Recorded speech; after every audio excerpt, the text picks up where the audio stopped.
So how do you talk about yourself? How do you go through your resume when you're starting a presentation and you don't want to bore people?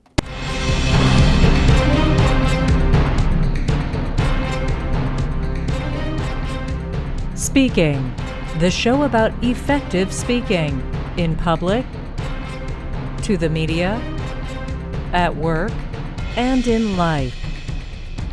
Speaking with TJ Walker.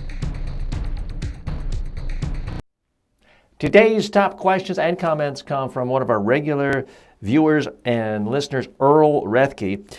He was commenting on one of my earlier shows about Toastmasters. I am, for the most part, very positive about Toastmasters, encourage people who want to get better at speaking to join a Toastmasters.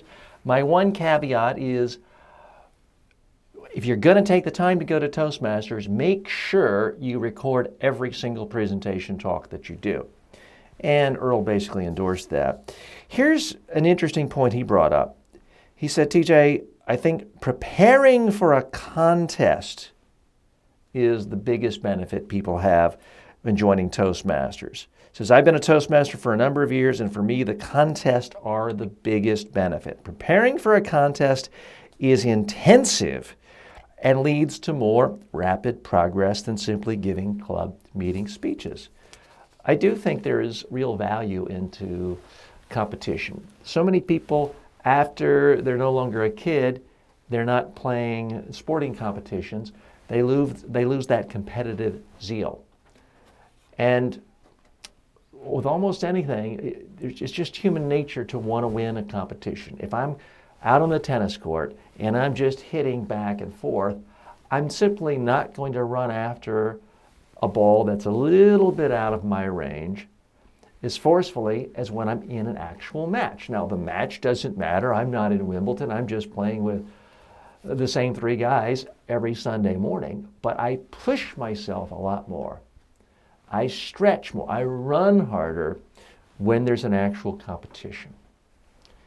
And even though I am not in public speaking competitions regularly, although I have in the past 40-some years ago, I do see the real value of it. So, Earl, I appreciate you bringing that up. Those of you who think perhaps you're not going to benefit that much from Toastmasters, you may want to look at just the competition angle, because it is taken very seriously. That could be the motivator to rehearse, to practice on video, to get feedback, and to make tiny micro changes in your presentation to make it even better.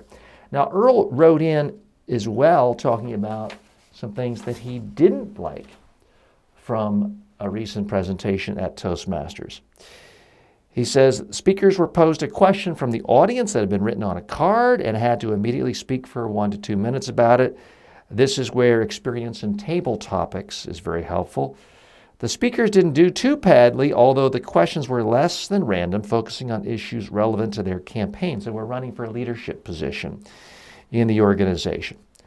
But what really stood out for me was the 10-minute speech given by the candidate challenging the incumbent for the endorsement. He started by giving us a 2 to 3 minute recap of his resume. Talk about boring, exclamation point, Earl puts. What he needed to do was to grab the audience by the throat in those first 3 seconds with an emotional appeal. I know he could have done it because of the material that came much later in his speech, but it was one of the weakest openings I'd ever seen. I want to talk about this in just a moment and give you tips on how to avoid that common problem. For a free, no obligation online public speaking or media training course, go to mediatrainingworldwide.com and start learning today.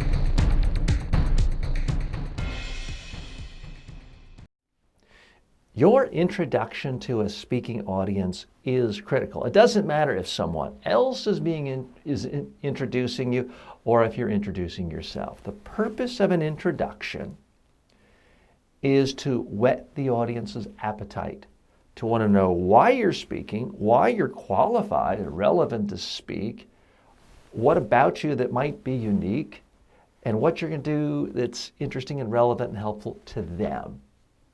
That's what you should do for every introduction. So if you're being introduced by someone else, prepare a new introduction and keep it relatively brief. I mean, if you're only speaking for 5 minutes, the introduction shouldn't be more than 20 seconds.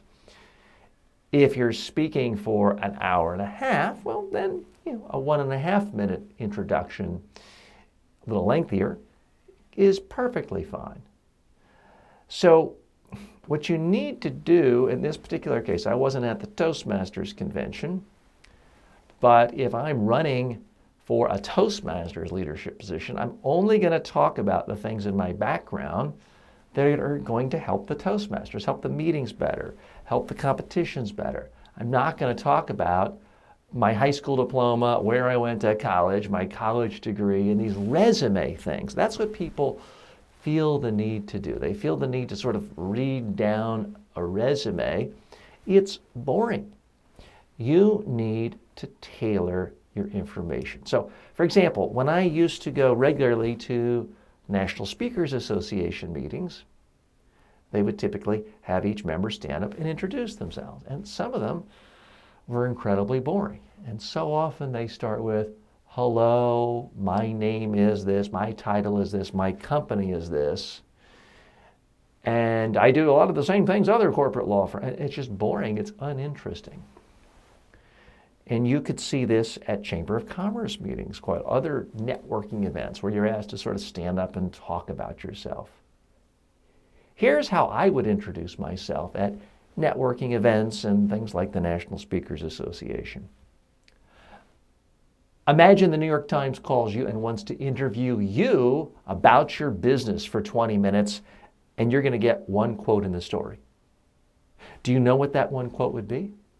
Hi, I'm TJ Walker, and I teach people how to speak to the media effectively to get exactly what they want in stories. If you see me after the meeting and give me your business card, I'll give you, at no charge, a copy of my book, Media Training A to Z.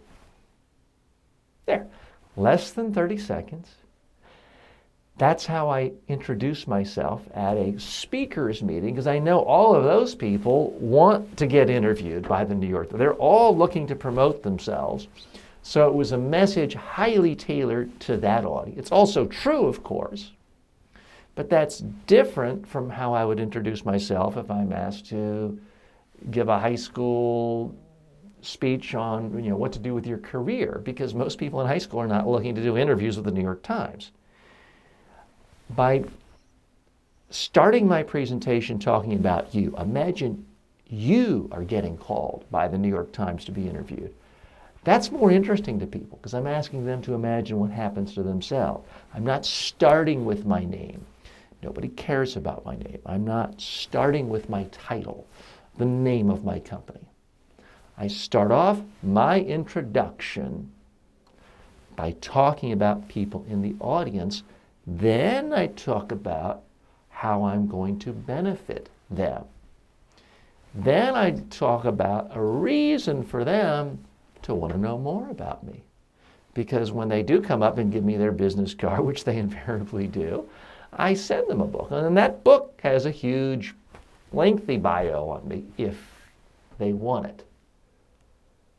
But if I don't give them a reason to remember anything or want to talk to me or exchange business cards, what have I really done? So that's my challenge to you, is to really think specifically about what you can do to make people want to hear more about you, to make them say, oh, this is exactly why we're listening to him or her today. That's what your introduction needs to do, whether someone else is doing it or you're doing it. Do you have a speaking-related question for #1 USA Today best-selling author TJ Walker? For more than 30 years, Walker has been a public speaking coach and media trainer to presidents of countries, prime ministers, CEOs, Nobel Peace Prize winners, professional athletes, and Miss Universes. Send your questions to info@mediatrainingworldwide.com or on Twitter @TJ Walker. The secret to good introductions, better editing, eliminate anything that you think wouldn't be incredibly interesting and useful to your audience. Your mommy might really be pleased with the fact that you graduated summa cum laude. Most likely, nobody in your audience cares. It just doesn't matter to them. Talk about accomplishments if you want to, but make sure they're going to say, oh, that's incredibly interesting and useful. They don't care that you were a National Merit Scholar or anything like that. So get rid of it, get rid of it, get rid of it. Focus on what's most important. Now, other advanced tip, and I try to practice this. I don't do it every time, but I do it most of the time. When someone else is introducing you, type up the introduction, bring it on a piece of paper, and make the font really big, like half an inch big for each letter, and keep it to one page. That's going to make it incredibly easy for someone introducing you. You'll come across better, they'll come across better, everyone wins, and it's a great way to start your presentation. Earl, thanks so much for your comments, and thanks to all the people in the Toastmasters community for being supportive of this show. And for anyone who's thinking about joining Toastmasters, give them a shot and think about entering the competitions. I'm TJ Walker. As always, may all of your presentations in life be a huge success. Speaking with TJ Walker is the #1 rated daily streaming TV and radio show devoted to all aspects of speaking and communication. If you received value from this show, then please subscribe to it at MediaTrainingWorldwide.com. Please review the show, leave comments, and share it with your friends and colleagues today.